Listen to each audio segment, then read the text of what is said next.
Personne n'avait remarqué le père célibataire qui se tenait silencieusement au fond de la salle de réunion pendant que la PDG détruisait sa carrière devant tout le monde. Elle l'avait traité d'homme dépassé, faible et fini. Quelques jours plus tard, il disparut et acheta l'entrepôt le plus abandonné de la ville, un endroit que même les milliardaires refusaient de toucher. Les gens rirent jusqu'à ce que des camions commencent à arriver à minuit.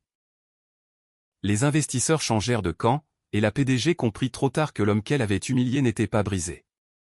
Il construisait quelque chose d'immense.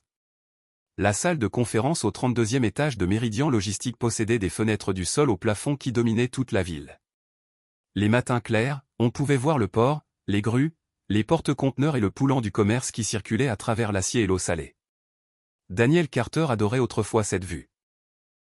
Il avait passé 16 ans à la contempler, à résoudre des problèmes que personne d'autre ne voulait toucher, à construire des systèmes qui maintenaient l'entreprise en vie quand rien d'autre ne fonctionnait.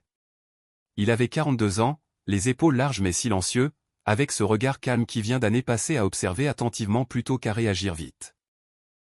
Ses cheveux commençaient à grisonner au temple après la mort de sa femme Margaret, 3 ans plus tôt, emportée par une maladie qui avait duré 14 mois. Depuis, il se présentait au travail chaque matin, déposait sa fille Sophie à l'école et faisait son travail sans se plaindre. Il n'avait jamais demandé de reconnaissance. Il n'avait jamais demandé grand-chose. Cela s'était révélé une erreur. Amelia Stone avait pris la direction en tant que PDG 8 mois plus tôt, à 36 ans. Venue d'un cabinet de conseil financé par du capital risque, avec un palmarès de réduction des coûts et une réputation de tolérance zéro, elle était vive, rapide et maîtrisait parfaitement le langage de la disruption.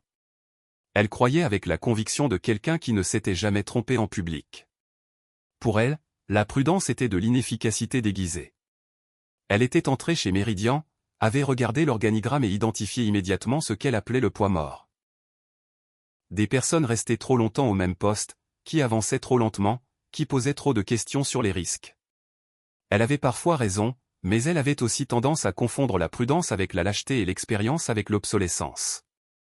Daniel Carter était l'exemple le plus clair de ces deux erreurs à la fois. La revue trimestrielle des opérations ce jeudi matin commença à 9 h. 30 personnes remplissaient la salle. Daniel était assis près du fond, comme d'habitude, avec un mince dossier de notes devant lui.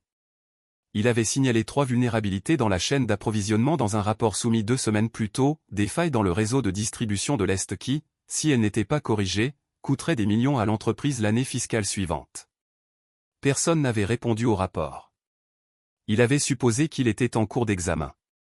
Il s'était trompé. Amelia ouvrit la réunion avec des diapositives propres et agressives, pleines de flèches pointant vers le haut. Elle parla d'objectifs de croissance, de conquête de marché et de la nécessité pour l'entreprise d'avancer plus vite que jamais. Puis elle afficha une diapositive avec un seul cercle rouge. À l'intérieur du cercle se trouvait le département de Daniel.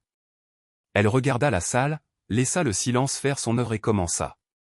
Elle déclara que ses systèmes étaient dépassés par rapport au